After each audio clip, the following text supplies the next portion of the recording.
Bonjour et bienvenue dans un nouvel épisode de Sois sage et parle fort, le podcast pour oser, se changer, ne plus se conformer, se cultiver, rire, parfois pleurer, débattre de sujets et anecdotes variés.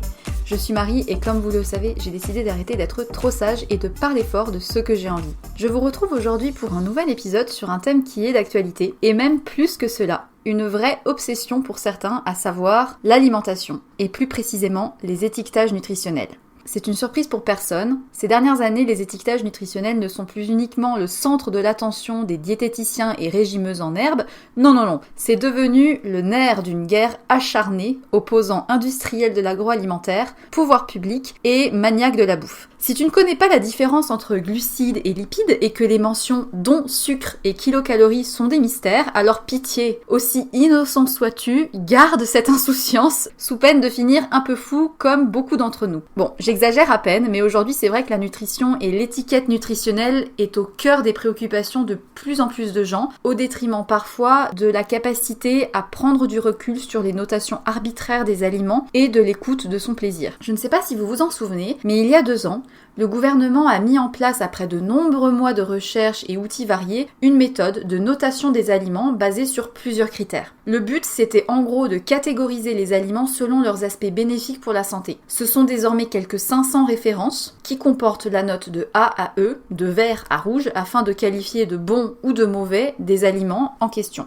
2 ans plus tard, nous avons eu au passage la création de Yuka, ou encore de ScanUp plus récemment, et il n'est pas rare, pour moi en tout cas, de croiser au détour d'un rayon de supermarché une maman en train de scanner avidement le pot de compote, ou bien encore un homme en train de faire analyser son paquet de biscuits pour savoir si oui ou non il le mettra dans son caddie. Donc en gros c'est quoi? Vert, on met dans le panier, orange, on hésite un peu, et rouge, on le repose. Bref, comment sont définies ces notes? Sont-elles réellement pertinentes? Et que penser des méthodes de calcul utilisées? Et puis plus largement, la question que je me posais, quelles sont les conséquences sur nous, consommateurs, et sur les industriels? J'avais moi-même par curiosité téléchargé l'application Yuka, et je me rappelle que j'avais scanné mon pot de purée d'amandes bio, rouge, sans appel, trop gras, trop de lipides. Quand j'ai vu ça, autant vous dire que j'ai haussé très haut les sourcils, j'ai cliqué sur désinstaller et je n'ai plus jamais scanné d'autres produits avec n'importe quelle application. J'étais pas du tout convaincue. Ça ne m'intéressait absolument pas de savoir que mon pot de purée d'amandes était bourré de lipides, ce que je sais parce que quand tu broies des amandes et que tu obtiens une purée d'amandes, évidemment, c'est gras, à se le dire. Bon, vous l'aurez compris, je suis un peu mitigée sur ces nouvelles applications. Je pense sincèrement que l'éducation nutritionnelle est une priorité et que malheureusement une grande part de la population a besoin d'informations plus claires et plus simples sur les produits à disposition, mais d'un autre côté, j'estime qu'il existe des professionnels qui sont là pour nous conseiller si on a besoin, des diététiciens, des nutritionnistes, et le problème n'est pas tant les choix que l'on doit faire ou pas face à ces rayons, mais plutôt de savoir que des produits ultra transformés nous soient proposés à un prix souvent dérisoire. Mais avant de débattre sur le comment du pourquoi, revenons un peu aux bases et aux définitions quand même. Avant même l'existence de ces outils de notation et autres applications du genre, l'étiquetage nutritionnel existait déjà depuis longtemps. Vous avez déjà dû tous retourner un produit dans le supermarché et constater qu'il est toujours annoté la liste des ingrédients ainsi que la composition nutritionnelle. En général, on a un petit tableau qui donne les valeurs pour 100 grammes du produit ainsi que parfois les valeurs pour une portion. Portion très arbitraire, cela étant.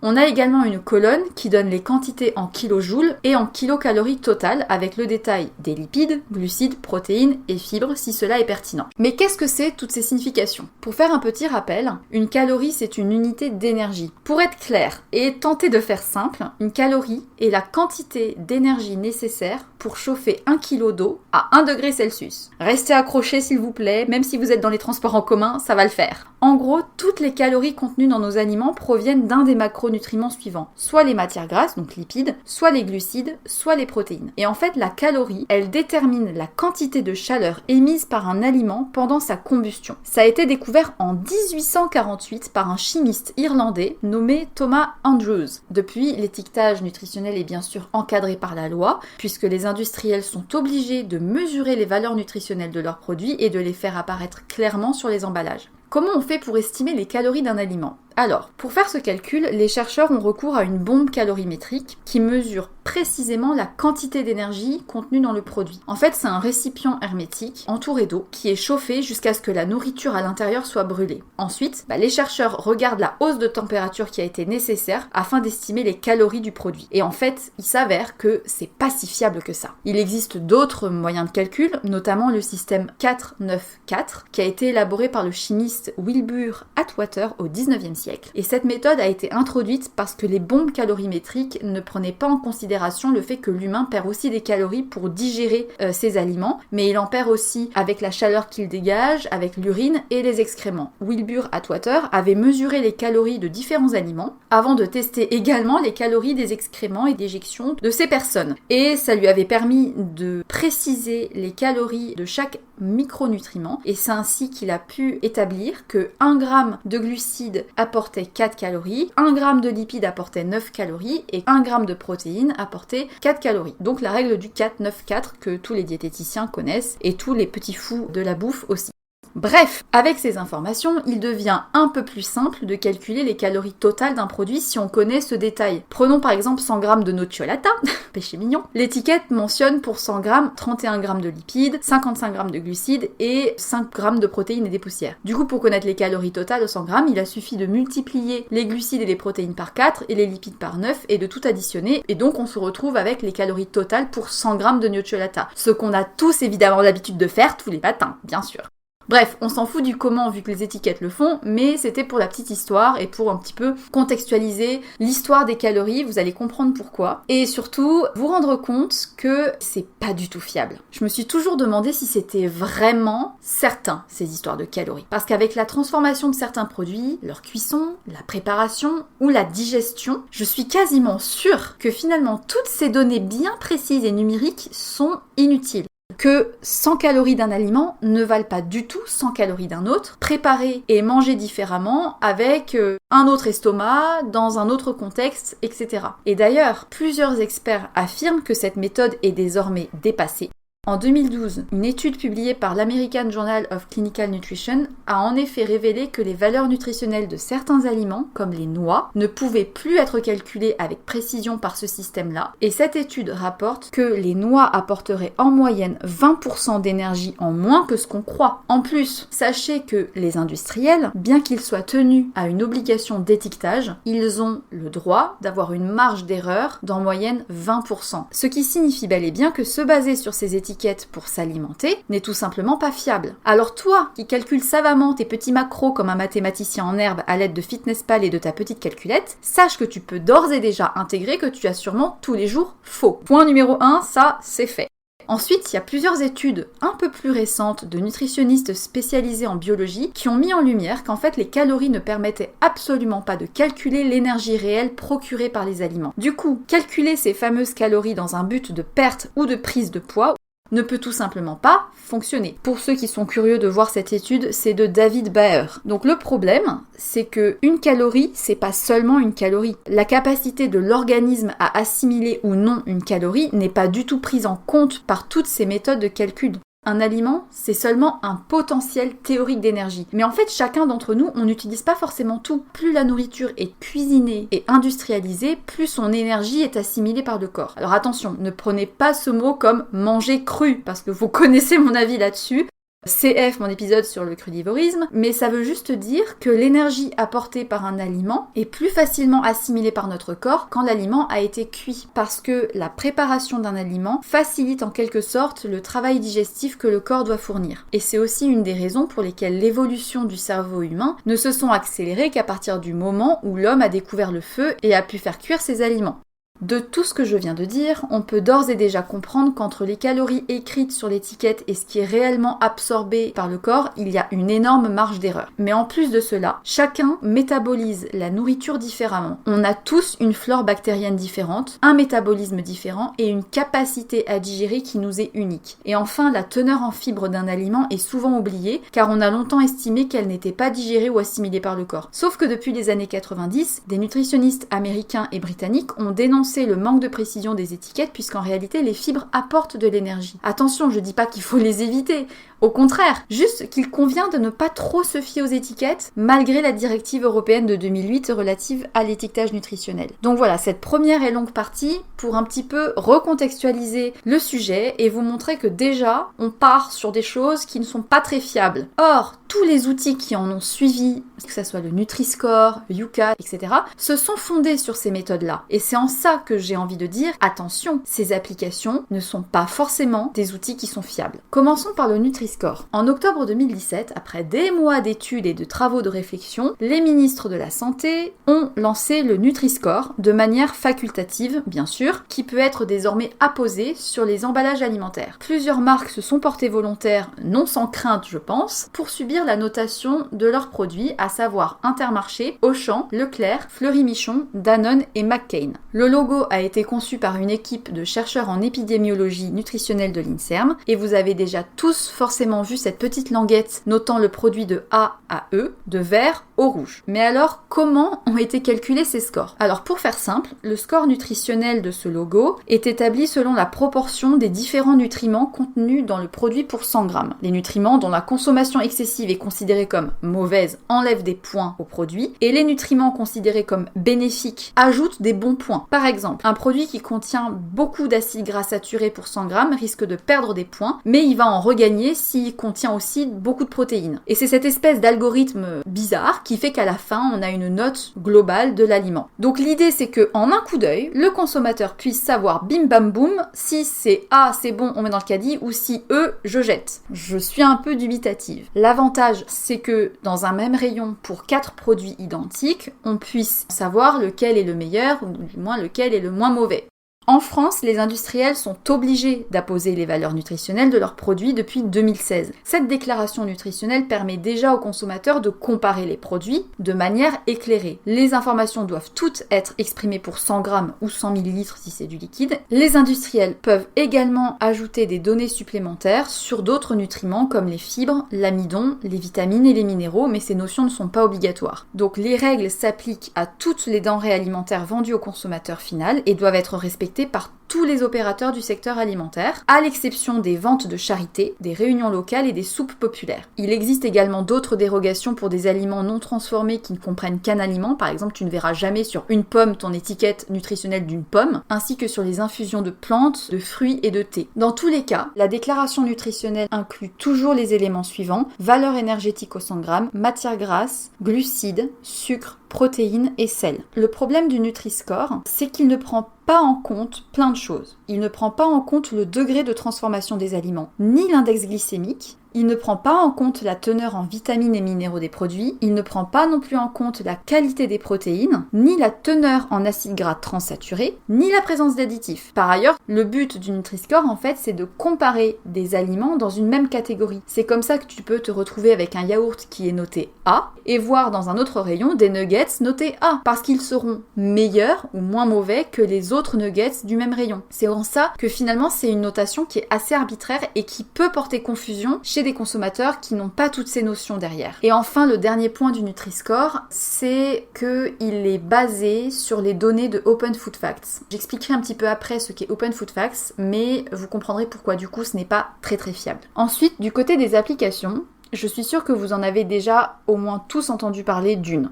Les applications nutritionnelles se multiplient et rencontrent un grand succès auprès des consommateurs. Mais évidemment, les professionnels et certains consommateurs comme moi peut-être s'interrogent sur la fiabilité des informations et des notes qui sont attribuées.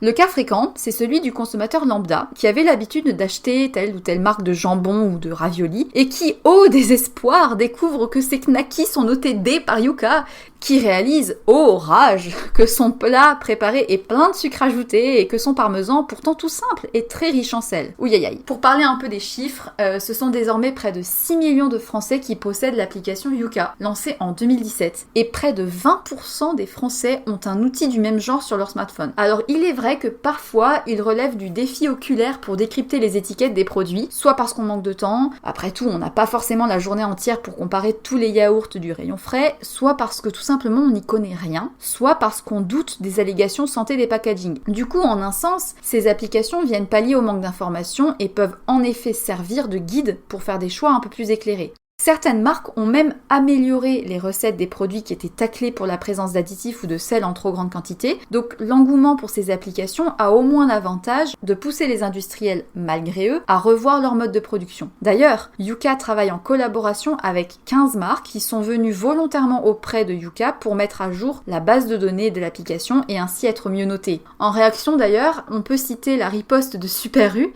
qui a annoncé le lancement de sa propre application qui s'appelle Y'a quoi dedans, qui permet de traquer les substances nocives en scannant les produits en magasin et de filtrer selon ses préférences, sans gluten, sans additifs, bio, blabla. Du côté de Monoprix, l'enseigne a accéléré l'actualisation des données pour les entrées sur Open Food Facts, qui sert aussi de source majeure au calcul de Yuka, comme le Nutri-Score. Donc oui, les choses bougent, mais il reste des interrogations sans réponse. En effet, les données de Yuka sont collectées, comme je disais, sur le site Open Food Facts. Open Food Facts, ça a été lancé en 2012 par un informaticien. C'est né de la volonté d'éclairer les consommateurs sur la composition des produits alimentaires. C'est une association à but non lucratif qui fonctionne comme Wikipédia, c'est-à-dire que ce sont les consommateurs qui ajoutent eux-mêmes les informations de manière collaborative et purement volontaire. Imaginez un peu le bazar depuis 2012, puisque toi, moi, le voisin, Pierre-Paul et Jacques, on peut mettre la photo de notre paquet de biscuits et entrer manuellement les quantités des nutriments que l'on voit apparaître. Or, il s'avère que de très nombreuses données ne sont pas du tout actualisées et donc fausses, et surtout pas toujours vérifiées par le site. Et en fait, Yuka tire tous ses calculs d'Open Food Facts. L'Agence nationale de sécurité sanitaire de l'alimentation considère, je cite, que ce travail collaboratif n'est pas fiable et que les données ne sont pas vérifiées par les organismes représentatifs. En réponse à cela, Julie Chapon, la cofondatrice de Yuka, défend que les informations renseignées par leurs consommateurs sont vérifiées via un système de reconnaissance d'images et de textes et des algorithmes. Bon, ça c'était sur le point fiabilité de l'application, mais venons au point suivant, la pertinence de la notation et le classement des produits par Yuka. Pour le sujet de ce podcast, j'ai été obligée de retélécharger l'application et faire quelques petits jeux sur les aliments que j'avais à portée de main. Les indications sont établies à l'aide du tableau nutritionnel tel que fourni par la marque ou Open Food Facts à 60%, la mention bio compte pour 10% de la note et la présence d'additifs pour 30% de la note finale. Et les professionnels de la santé sont mitigés parce que Yuka a dressé une liste d'additifs dits nocifs, douteux ou à éviter, sauf que comme le rappelle le chef du service nutrition à l'Institut Pasteur de Lille, les additifs sont les seuls produits à faire l'objet d'un contrôle strict et régulier en France et en Europe. Faire un classement, c'est mépriser le travail des industriels et faire fi des autorités qui font référence dans le domaine de la nutrition. Je dis pas qu'ils sont bons, mais les catégoriser c'est quand même assez arbitraire parce qu'à l'heure actuelle, on n'a pas assez de recul sur ces additifs. De plus, beaucoup d'informations sont issues des déclarations de consommateurs qui ont été mises sur Open Food Facts. Il y a potentiellement des erreurs et il y a des mises à jour qui ne sont pas faites. Concrètement, comment fonctionne Yuka ? Quand tu ouvres ton application, tu peux scanner le code barre du produit que tu as devant les yeux. Le résultat affiche une note sur 100 avec la mention bon, excellent, médiocre ou mauvais. Et ensuite, il y a le détail de la composition du produit avec d'une part ses qualités et de l'autre ses défauts. Et parfois, l'application propose des produits alternatifs, équivalents et mieux notés. Comme je le disais avant, Yuka se base sur Open Food Facts. Les données en question, comme elles ne sont pas systématiquement vérifiées, le résultat final de la note sur Yuka, elle peut être quand même assez douteuse. Et pour Yuka, en tant que consommateur, on peut nous-mêmes ajouter des produits et renseigner nous-mêmes la composition de produits. Et certains fabricants ont même contacté Yuka pour fournir leurs données. Donc dans un sens, c'est positif. Les industriels, ils ont compris que ça pouvait servir leurs intérêts. Mais ça leur fait aussi courir le risque d'être taclés par la notation. Les avantages, on l'a dit, les applications de ce genre répondent aux besoins grandissants des consommateurs de faire des choix meilleurs pour la santé et plus naturels. Ce sont des outils pratiques, c'est clé en main, c'est rapide, t'es dans ton rayon, tu scannes ton machin, bon. Mais du côté des inconvénients, les additifs sont toujours mal notés, alors que l'ANSES et l'EFSA, qui sont les autorités françaises et européennes, ont pour l'heure attesté que leur consommation était sans danger. Ensuite, les applications font les calculs sur la base d'une quantité de produits pour 100 grammes, quand bien même cela ne correspond pas du tout à une portion normale. Honnêtement, qui mange une plaquette de beurre entière ou un paquet de gruyère d'un coup? Et quand bien même 100 grammes d'un produit X, en quoi est-ce que c'est représentatif si on ne connaît pas le reste des repas de la personne, si on ne connaît pas son activité, à quel moment il l'a mangé, comment, pourquoi? Bref, ce n'est pas du tout représentatif du caractère sain ou non d'un produit. Ensuite, chaque consommateur et chaque ventre est différent. Et l'application ne peut pas prendre en compte toutes les particularités individuelles et les pathologies de chacun. Et comme je le disais, les notes de Yuka sont calculées à partir de données collaboratives, sans aucun professionnel de santé derrière. Et enfin, les notations des produits sont faites en comparaison avec d'autres produits de la même catégorie, comme le Nutri-Score. Et c'est comme ça qu'on peut avoir un yaourt nature noté A, tout comme avoir des chips notés A ou des cordons bleus notés A, parce qu'ils sont notés en comparaison avec d'autres produits du même type. Je dis pas qu'il faut pas manger de cordon bleu, je ne dis pas ça, je dis juste que c'est pas fiable. Maintenant que j'ai dit tout ça, venons un petit peu sur quelques chiffres. Dans une étude de 2018 réalisée sur 4000 personnes par Opsoco, il s'avère que 30% des utilisateurs de ces applications ont moins de 34 ans et 25% gagnent plus de 3500 € par mois s'il vous plaît. Et près de 30% sont en Île-de-France. Conclusion, on a affaire à un public socialement aisé et plutôt jeune. Or, qu'on se le dise, la malnutrition touche principalement les personnes pauvres. Et à côté des applications, on voit de plus en plus de sites, pas toujours sérieux d'ailleurs, fournir des informations sur les aliments et la nutrition pour aider les consommateurs à faire de meilleurs choix. Il y a quand même une grande cacophonie sur ces sites internet et c'est vrai que quand on est un consommateur et qui plus est si on n'a pas les connaissances derrière en matière de nutrition, on peut lire tout et n'importe quoi. Et c'est en ça que je dis, adressez-vous à des professionnels, des diététiciens, des nutritionnistes, etc. mais pas des applications et des sites internet. Il y a quand même des exceptions, il y a des choses qui sont faites et qui sont bien faites, notamment le site La Nutrition, qui est l'un des premiers à avoir expliqué les conséquences sur la santé des aliments transformés et qui ne collabore avec aucune application ni autre site internet. Et derrière ce site, c'est un collectif qui réunit des journalistes scientifiques et des diététiciens nutritionnistes. Et notamment sur ce site, on peut lire que un aliment ne peut pas être considéré uniquement au regard de sa composition, parce qu'il faut aussi prendre en compte comment et avec quoi il a été fabriqué et surtout comment il est consommé. Et le site a même sa propre grille de notation. Il prend en compte le degré de transformation du produit, mais aussi son index glycémique ou encore la présence ou non de certains ingrédients. Et certains aliments apparaissent comme sains sur ce site, mais mauvais sur Yuka. Comme quoi, je vais vous donner un exemple très simple. Yuka peut très bien mettre une bonne note à des cornflakes parce qu'il n'y a pas de sucre ajouté, mais mettre une mauvaise note à de la purée d'amandes bio et complète parce qu'elle est riche en lipides. C'est une aberration totale si on pense que déjà, de 1, on mange rarement un pot de purée d'amandes en entier, alors que le bol de cornflakes, tu te l'enfiles bien plus vite et il ne te tient pas longtemps au ventre compte tenu de l'index glycémique. Donc encore une fois, il y a des choses qui sont dites qui peuvent perdre des consommateurs peu avertis. Et le souci dans tout ça, c'est qu'il y a une lutte acharnée entre les consommateurs qui veulent de la transparence et l'industrie agroalimentaire qui n'a absolument pas envie que ces produits soient épluchés. Ce qu'il est intéressant de mentionner également, c'est qu'au moment du travail sur la mise en place du Nutri-Score, Benoît Vallet était alors directeur général de la santé. Il présidait donc le comité de pilotage auprès de Christian Barbuzio, lui-même président du Fonds français pour l'alimentation et la santé, financé par qui? L'industrie agroalimentaire. Et parmi les membres de ce comité de pilotage qui a fait le Nutri-Score, nous retrouvons des représentants des industriels de la grande distribution, bien sûr. Donc là encore, pour l'impartialité, on peut se poser des questions. Ce que je pense personnellement de cet étiquetage, c'est que au lieu d'éduquer à cuisiner et à avoir des bases simples, ça permet surtout de rassurer les consommateurs de pouvoir continuer à manger des nuggets notés A et des jambons un peu moins riches en sel que les autres. Mais c'est tout. Pour aller un peu plus loin, je sais pas si vous connaissez l'association Foodwatch, qui est une organisation à but non lucratif qui milite pour plus de transparence dans le secteur agroalimentaire. En tout cas, le site rapporte qu'en France, 30% de la population est en surpoids et on a 16% d'obèses. Et il est connu que les responsables sont souvent les mauvaises habitudes et le manque de connaissances. Dans ce cas, si on veut réellement endiguer l'évolution de ces maladies et de la malnutrition, il faut pouvoir proposer des informations accessibles et fiables. Personnellement, je pense que le Nutri-Score, comme les applications que j'ai citées, n'aide pas vraiment les consommateurs. Au contraire, je pense que c'est plutôt un leurre et que les consommateurs sont finalement encore plus embrouillés par la quantité d'informations parfois incohérentes. On dit pourtant que les industriels changent,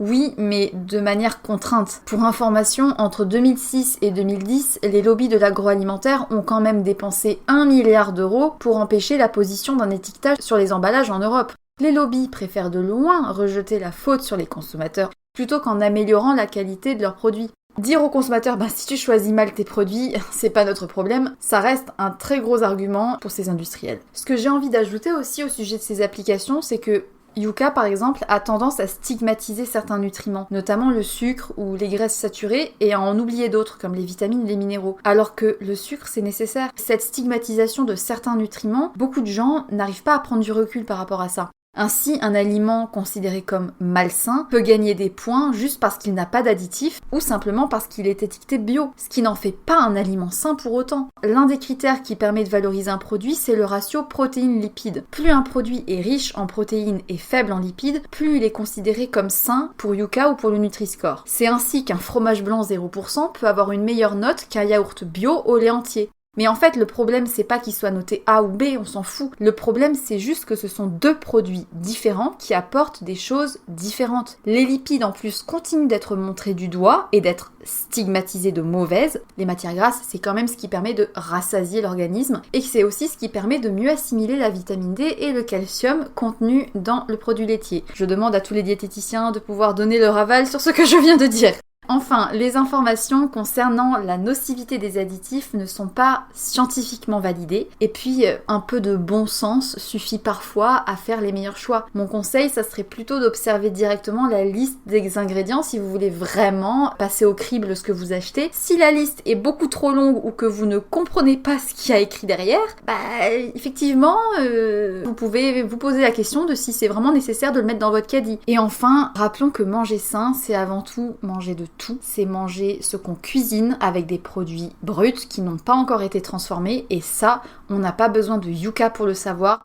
Du côté des autres applications, j'ai pu voir qu'il existait ScanUp. C'est une application qui est sortie en 2017 et elle permet de mieux s'informer sur les produits alimentaires. Elle est gratuite aussi. La différence, c'est qu'elle affiche le degré de transformation du produit selon une classification du SIGA. Le SIGA, c'est un collectif qui est composé de scientifiques et de nutritionnistes qui sont persuadés que le changement doit aussi venir des industriels et ils ont mis au point une classification pour établir le degré de transformation des produits. L'avantage de l'application, c'est qu'elle se fonde sur des données déjà qui sont validées scientifiquement et une fois que tu as scanné ton produit ScanUp, il te propose éventuellement des alternatives et permet aux utilisateurs de co-créer des produits en votant pour des critères, par exemple l'origine des ingrédients ou la composition du produit.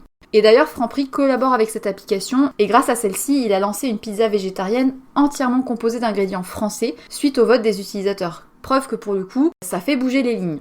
Pour continuer, je me suis demandé quelle était la conséquence de ce Nutri-Score 2 ans après. Est-ce que ça a vraiment changé les habitudes alimentaires des consommateurs? Alors, pour rappel, il n'est toujours pas obligatoire et 2 ans après son lancement, l'étiquetage est présent sur seulement 25% des volumes de vente. Et dans une étude d'octobre 2019 par Nielsen, on apprend que les bons produits, entre guillemets, sont en progression, à savoir plus 1% pour les aliments A et plus 0,8% pour les aliments notés B. Mais à côté, le plus drôle, si je puis dire, c'est que les mauvais aliments continuent à très bien se vendre puisque les aliments notés en rouge, danger, ont aussi progressé de 1%. Donc on a beau dire que la tendance healthy est omniprésente, les produits industriels continuent d'être appréciés malgré les étiquettes rouges, ce qui prouve que fondamentalement ça ne change pas grand-chose. Et l'étude révèle aussi que seulement 14% des consommateurs font attention au Nutri-Score lors de leurs courses.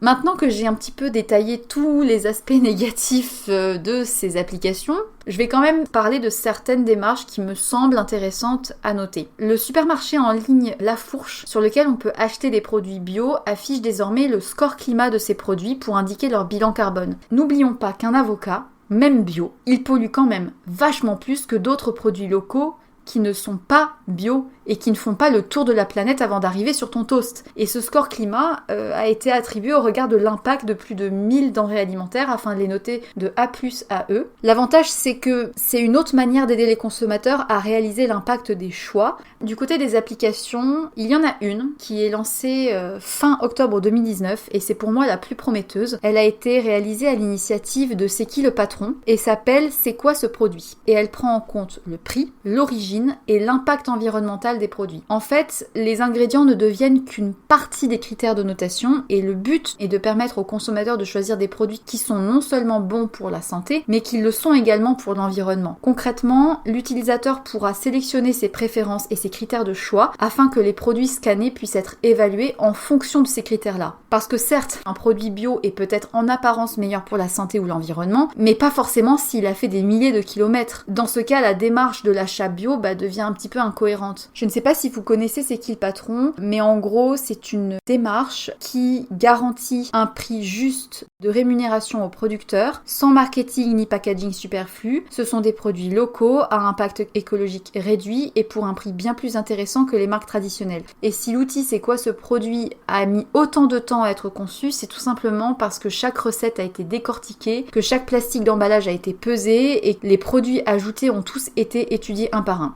Bref, je pense avoir fait le tour des applications et des informations importantes à savoir sur les étiquettes nutritionnelles. Donc selon moi, comme vous avez pu le comprendre, les applications qui se basent sur des informations seulement nutritionnelles sont à double tranchant. L'intention est bonne, mais le résultat n'est pas là, parce qu'elles stigmatisent des produits sans grand intérêt comme bons et ne prennent pas en considération les repas qui entourent l'aliment, ni la quantité prise réellement. Bref, je pense que toutes ces démarches sont positives, mais que la manière de faire n'est peut-être pas totalement adaptée. Pourquoi ne pas plutôt financer à grande échelle des campagnes auprès des familles pour les informer des légumes et des fruits de saison? Pourquoi ne pas apprendre à cuisiner avec des produits sains, rapidement, pour pas cher? Pourquoi ne pas arrêter de faire la chasse aux calories et aux produits salés, et plutôt montrer les intérêts de chacun des macronutriments? Dans la dernière partie de cet épisode, j'aimerais en venir à un dernier point, l'absurdité de continuer à considérer comme important la notion de calories. La plupart des applications dont le critère principal est la valeur nutritionnelle amènent seulement à faire un gros amalgame chez les consommateurs qui se mettent à penser que les calories sont forcément quelque chose de déterminant dans la prise ou dans leur perte de poids.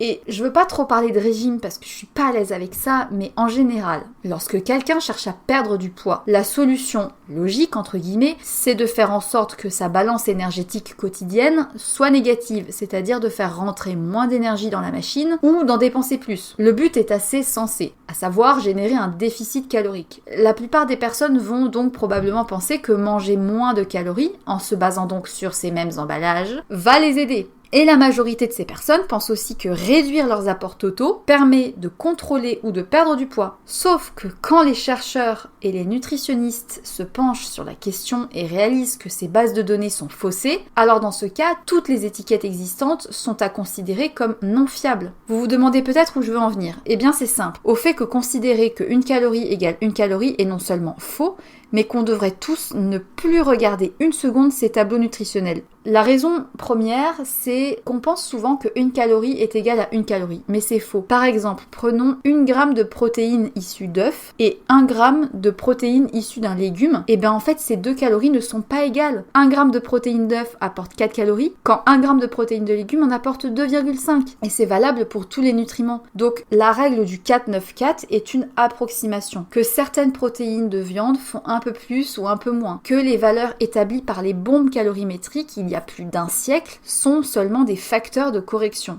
Récemment, un nouveau critère de correction a été mis en place, appelé l'énergie nette métabolisable de Livesey, pour prendre en compte l'énergie dépensée par micronutriment. Ainsi, consommer 1 g de protéines va demander 3 calories d'énergie, mais consommer 1 g de lipides va en demander 8. Donc encore une fois, en fait, tous ces chiffres et tous ces calculs ne font que complexifier la chose. Et en 1896, Atwater a mesuré l'apport calorique d'une centaine d'aliments comestibles, mais il a lui-même constaté que la teneur en calories des aliments variait beaucoup et qu'il s'agissait pourtant des mêmes types d'aliments produits à l'identique. Et à la suite des découvertes de Atwater, l'Organisation des Nations Unies a même dit « Les aliments possèdent une composition qui peut considérablement différer. Aucune base de données n'est à même de prédire de façon précise la teneur exacte en calories d'un échantillon de nourriture donné. » Et pourtant, un siècle plus tard, c'est encore ces données qui continuent d'être utilisées pour tous nos emballages alimentaires. Et c'est en cela que je dis que les applications ne sont pas fiables. Et pour certains aliments, notamment les oléagineux, on se rend compte aujourd'hui que l'apport calorique serait en réalité effet 20 à 30% moins élevé que ce qu'on pense. La raison numéro 2, c'est qu'on n'absorbe pas tous l'énergie des aliments de la même façon, ni au même moment. Et il y a parfois une différence énorme entre la valeur potentielle d'un aliment et la valeur nette une fois digéré par ton ventre. Et pour compliquer un peu la donne, en plus de ne pas digérer certaines calories de tous les aliments de la même manière, on les absorbe pas non plus tous de la même manière. Chaque individu a une flore intestinale différente qui va assimiler plus ou moins les aliments. Et ce qui va faire varier la donne, c'est l'activité globale, le stress, le sommeil, mais aussi l'adaptation aux apports fournis, parce que plus on mange, plus le corps s'adapte et dépense de l'énergie tout seul. Et au contraire, moins on mange, plus le corps cherche à faire des petites économies. Et pour preuve de ce que j'avance, je peux citer une étude menée par la clinique Mayo en 2010. Il y a des chercheurs qui ont suralimenté 16 sujets de poids normal en leur faisant manger 1000 calories de plus par jour pendant 8 semaines d'affilée et sans faire d'activité physique. Si on se basait sur tous les calculs théoriques de prise de poids, normalement, ils auraient dû prendre 7 kilos. Eh ben, que nenni! Ceux dont le métabolisme s'était le mieux adapté ont pris 300 grammes, et ceux avec le métabolisme le plus lent en ont pris 4. Ce qui prouve que finalement, se baser sur des apports chiffrés n'est ni fiable, mais qu'en plus, on est tous uniques et différents. Donc, à partir de là, comment est-il possible de se fier à un A sur une étiquette parce qu'il est soi-disant équilibré ? Et pour appuyer mon argument sur la non-fiabilité des tableaux nutritionnels des emballages, sachez que les agences de contrôle comme l'AFSA en France ou la FDA aux États-Unis autorisent les industries à une marge d'erreur de 20%. Ce qui fait que quand tu lis « machin est égal à 500 calories », ça peut être entre 424 et 636. Et enfin, même si vous aviez des données exactes, sachez aussi que la façon de préparer un aliment va influencer sur le résultat. Un œuf cuit est presque 2 fois plus calorique qu'un œuf cru. Un fruit plus mûr n'aura pas la même valeur en sucre qu'un fruit moins mûr. Bref, autant d'exemples qui font qu'au final, on ne peut pas et on ne devrait pas se fier à tout cela. La seule chose sur laquelle on peut agir, c'est sur l'impact environnemental des produits qu'on choisit, la préparation qu'on leur destine et de savoir s'ils nous font du bien ou pas. Et ça, le corps le sait tellement mieux qu'une application, à condition bien sûr d'avoir de réels outils pour aider ceux qui n'ont pas ces connaissances. Bref, je pense que j'ai pu dire tout ce que je trouvais pertinent de dire pour cet épisode. J'espère que ces différentes pistes de réflexion vous auront intéressé et encore une fois, je ne critique absolument pas le fait de vouloir apprendre à mieux consommer, mais seulement les déviances que ça entraîne. Bien sûr, consommer mieux est une bonne chose, ne serait-ce que pour sa santé. Le problème, c'est que par ces outils, les conclusions données sont réductrices et peuvent entraîner des confusions et le développement d'obsessions alimentaires, d'orthorexie, que sais-je. Pour moi, la meilleure façon de prendre soin de soi par l'alimentation, c'est de revenir à des choses simples, d'apprendre à écouter son corps si possible, éventuellement de demander conseil à des professionnels de la nutrition, parce qu'au final, vouloir tout décortiquer et tout compter n'est pas forcément garant d'une meilleure alimentation et encore moins garant de lâcher prise et de plaisir. Je crois que j'ai fait le tour du sujet. N'hésitez pas à me faire vos retours et à me donner vos avis sur le sujet, si vous avez testé ou non ces applications, si vous vous en servez pour faire vos courses, si ça influence vos achats. Et encore une fois, je vous remercie beaucoup pour vos écoutes, vos partages et n'hésitez pas à me laisser une petite note sur iTunes Podcast, c'est ce qui m'aide le plus à grandir. Sur ce, je vous souhaite une excellente journée et surtout n'oubliez pas, soyez sages un peu et parlez fort, beaucoup.